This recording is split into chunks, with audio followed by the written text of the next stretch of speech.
लातूर शहरातील doctor Babasaheb Ambedkar park ते जुने जिल्हाधिकारी कार्यालयापर्यंत एमपीएससी परीक्षाची तयारी करणाऱ्या विद्यार्थ्यांचा महामोर्चा निघाला होता। जुने जिल्हाधिकारी कार्यालयावर हा मोर्चा धडकल्यानंतर या ठिकाणी एका तरुणानं काय सांगू दोस्ता माझं लगीन जमाना ही कविता सादर करून सुशिक्षित बेरोजगाराचं भयान वास्तव समोर मांडलं। या कवितेला भरभरून दाद देखील मिळाली। त्यानंतर व्यासपीठावर परभणीचे सुप्रसिद्ध प्राध्यापक विठ्ठल कांगणे येताच विद्यार्थ्यांमध्ये जल्लोष संचारला। प्राध्यापक विठ्ठल कांगणे यांनी तुफान भाषण करत विद्यार्थ्यांची मनही जिंकली आणि कोणत्याही परिस्थितीत एमपीएससी परीक्षा ऑनलाईन होऊ देणार नसल्याचंही यावेळी त्यांनी सांगितलंय। नितीन बनसोडे, एकमत डिजिटल, लातूर।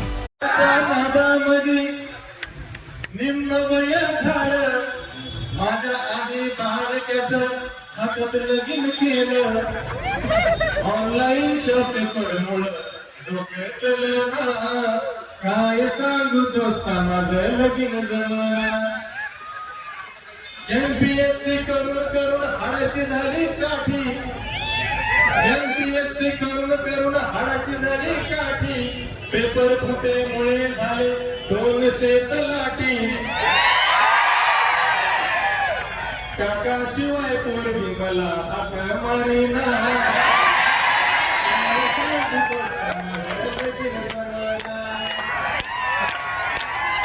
पोरगी बघाई केल्यावर पोरगी मध्ये गेली।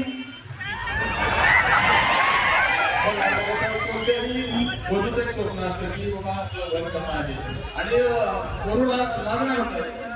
पोरगी बघाई गेल्यावर पोरगी पळाली मधी, पोरग सोडून मला बघायला बापच आलाय आधी। गालावर शब्द पडतात थांबायचं कळना। काय सांगू दोस्ता माझं लगीन जमाना। वरचा होत हानवटीवर लागला आता लोळू, वरचा होत हानवटीवर लागला आता लोळू। मागच्या गल्लीत त्याला म्हणाला हळूच कानात बाळू। आता बाळू काय म्हणाला कानात माहित आहे का? प्रयागराजला आपण दोघं मिळून जाऊ ना। काय सांगू दोस्ता माझं लगीन जमाना। पेपर द्यायला हातावर दही साखर गेलो चाटून। बघा पहिल्याच्या काळामध्ये आपली आई असेल आजी असेल एखादं चांगलं कार्य करायला गेल्यानंतर साखर गुळ दही ते शिजवलं आहे। पेपर द्यायला हातावरच दही साखर गेलो चाटून। तिथं गेल्यावर कळालं पेपर गेलाय फुटून। शिक्षण शिकून शिकून अडाणी बनण्याची वेळच आली ना। काय सांगू दोस्ता माझं लगीन जमाना। सकाळी सकाळी मैदानात घेऊन जातो गोळा, सकाळी सकाळी मैदानात घेऊन जातो गोळा। गोळा फेकून फेकून फेकून उन्हात पडलोय काळा। पोलीस भरतीचा मला पत्ताच गावाना। काय सांगू दोस्ता माझं लगीन जमाना। तर आपण सांगायचं तात्पर्य पाणी उचल द्यालो दांडाला पपायाचं झाडं लावायचं तर आपण क्या वा बर बर हा चला चला तुम्ही अशा हवाबाजीत मोहा कार्यक्रम करणार आहेत पण ताण घेऊ नका। मी त्या दिवशीच्या व्हिडिओ मध्ये मुद्दाम सांगितलं माया मागं कोणी लागलं आपलं काही धतुरा वाकडं करू शकत नाही। त्याचं कारण सांगितलं होतं की माझ्या मालकीची फॉर्च्युनर आहे, बायकोच्या नावावर थार आहे, बायकोला एक पंच घेऊन दिलेली आहे, अर्धा एकर शेती माझ्या मालकीची आहे, जीएसटी पक्क्यात आहे, बाकी धतुर आपल्याकडे काही नाही। त्यामुळे ज्याचा व्यवहार रोखटोक असतो ज्याच्यामध्ये एकच गोष्ट आहे की बाबा विद्यार्थ्यासाठी झडताना किंवा जे पोटात आहे ते ओठात आणण्यासाठी अलीकडे एक वाक्य गाजलं होतं की बाबा त्यासाठी माय लेक आणि बाप एक लागतो। ती भूमिका सहजासहजी प्रत्येक जण ठेवत नाही पण विनंती एकच विद्यार्थी मित्रांनो केवळ आपण इथं आलो आंदोलन केलं घोषणा केल्या बोंबललो याने आपल्याला यश भेटल असं नाही। कारण कुठल्याही दगडावर आपण घनानं घाव घालतो पहिला घाव, दुसरा घाव, तिसरा घाव, चौथा घाव, कुठल्या तरी घावामध्ये तो दगड फुटतो. पण तो दगड फुटण्यामाग पहिल्या घावाचं देखील योगदान असतं. पहिला घाव आपण छत्रपती संभाजीनगर मध्ये दिलाय, दुसरा घाव हा लातूर मध्ये आहे, तिसरा घाव हा आपल्याला पुण्यामध्ये द्यायचा आहे. आणि पुण्यातल्या शिक्षकांना विनंती आहे, थोडं जीएसटी, तुमचं इन्कम टॅक्स हे बरोबर भरा. पण ज्या विद्यार्थ्याच्या भरोश्यावर तुम्ही जीएसटी आणि इन्कम टॅक्स भरता, त्या विद्यार्थ्यासाठी विद्यार्थ्याचा कैवारी म्हणून त्यांच्या सोबत नाही, 2 पावलं पुढे उभं राहा. हे विद्यार्थी जीवनात तुम्हाला विसरणार नाही. हे खरं कर्तृत्व असते. पण पोरं, विनंती एकच आहे, कुठलंही सरकार येवो त्याने आपला कार्यक्रम ठोकलेला आहे. म्हणजे पहिले वाईट होते आणि आताचे चांगले, किंवा पहिले चांगले होते आणि आताचे वाईट आहेत असं नाही. एक गोष्ट लक्षात ठेवा, आपल्या भारतात पहिल्यांदा परकीय सत्ता कोणती आली? पोर्तुगीज. कोण आलं? 1498, बरोबर आहे. दुसरी सत्ता कोण आली? तिसरी सत्ता कोण आली? त्याच्यानंतर कोण आलं? त्याच्यानंतर कोण आलं? आपल्यावर 150 वर्ष राज्य कोणा केलं? आपल्या लक्षात कोण राहिलं?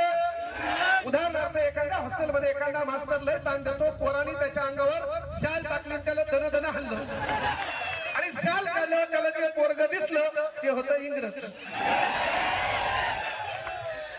सांगायचं तात्पर्य की आपल्या अंगावर शाल टाकली, आपल्याला याच्या अगोदरच्याने मारलं, त्याच्या अगोदरच्याने मारलं, पण शाल काढल्यावर आपल्या लक्षात सध्याचं सरकार आलं, कारण ह्या दलितदारांना परीक्षा बिनाकामी ऑनलाईन आली. आणि म्हणून सध्या आपल्यासाठी ही जी व्यवस्था आहे, ही व्यवस्था बदलायची असेल तर बाळांनो एकच आहे, आपल्यामध्ये एकजूट लागेल, क्लासवाल्यांमध्ये एकजूट लागेल, विद्यार्थ्यांमध्ये एकजूट लागेल. तुम्ही आपले हेवे दावे करत बसाल. मला कोण बोलवलंय? ए पोरो, थोडं मागे सारखा, किंवा खाली बसा, काही फरक पडत नाही, खाली बसले तरी चालते. ए बाळा खाली बस, तुला तुझ्या आवडत्या माणसाची शपथ आहे.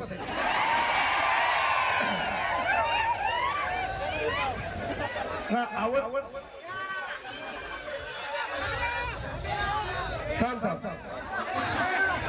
लक्षात घ्या.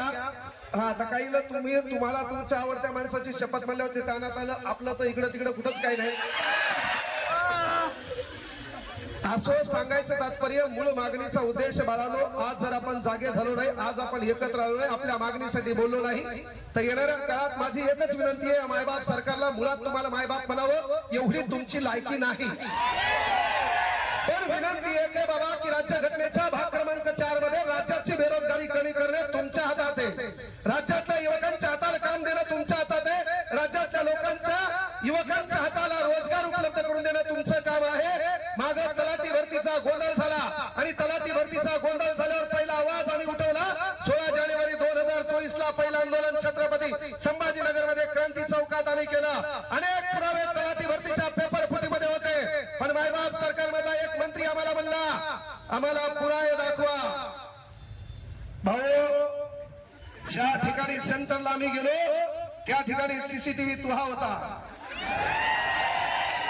ज्या ठिकाणी आम्ही सेंटरला गेलो त्या सीसीटीव्हीचा डीव्हीआर याकडे होता. तिथं आम्ही पेपर देताना आमचा बाप कॅमेरा घेऊन नव्हता. आणि म्हणून लोकशाहीच्या तत्वानुसार आम्ही तुम्हाला मतदान करून तुम्हाला 5 वर्षांच्या बोकांडीवर बसवायला दिल्याच्या नंतर जर तुम्हीच म्हणत असाल की आम्हाला पुरावे द्या, तर या ऑनलाईन परीक्षेमध्येही बाळांनो तेच होणार. आणि आपलं पोरग ग्रामीण भागातले मान्य हे बोलताना डायलॉग घालेल, मी एमपीएससी ची तयारी करतो. लय दिवस झाल्यावर हे एमपीएससी बनते. हे सुरुवातीला पोलीस भरतीसाठीच येत आहे, पण लय दिवस तयारी करण्या झाली तर हे डायलॉग घालतंय सध्या मी एमपीएससी कडे. एमपीएससीत गेल्यावर बढियापैकी मोठ्या सदनात बसल्यावर या गोरगरिबाचं लेकरू तुला कळालं.